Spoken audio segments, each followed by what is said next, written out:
तो हाय दोस्तों, आज की वीडियो में बात करने वाले हैं पावर स्टार पवन सिंह और फुकरा इंसान को लेकर के, साथ में मनीषा रानी को लेकर के भी बहुत बड़ी अपडेट है।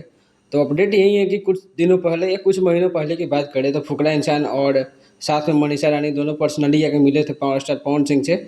और अभी खैर पवन सिंह का सिंदूर गाना एक आया है, देशभक्ति गाना, जो काफ़ी सुपर हिट रहा है गाना। तो उस समय कोई प्रोजेक्ट आने वाला था, जो प्रोजेक्ट नहीं आया था। और अभी इन दोनों ने एक स्टोरी करके डाला है पावर स्टार पवन सिंह के इस गाने का, सिंदूर गाने का। फुकरा इंसान साथ में मनीषा रानी दोनों ने अपने स्टोरी पे लगाया है और उसको जो है पवन सिंह ने अपने आईडी से शेयर किया है। और जैसा कि आप सभी को पता ही होगा कि आज पवन सिंह विशाल सिंह के साथ दिल्ली गए हैं। तो जब भी वहाँ जाते हैं पवन सिंह विशाल सिंह के साथ, तो फुकरा इंसान और जो है मनीषा रानी से मुलाकात होती है। तो ये अपडेट अंदर से निकल के सामने आ रही है कि जो प्रोजेक्ट उस समय आने वाला था, अभी पूरा चांसेज है कि फुकरा इंसान के साथ कोई प्रोजेक्ट का शूट होने वाला है। तो चैनल को सब्सक्राइब करके बने रहना, ताकि जैसे ही उसकी अपडेट आती है आपको देखने को ज़रूर मिलेगी। Thank you.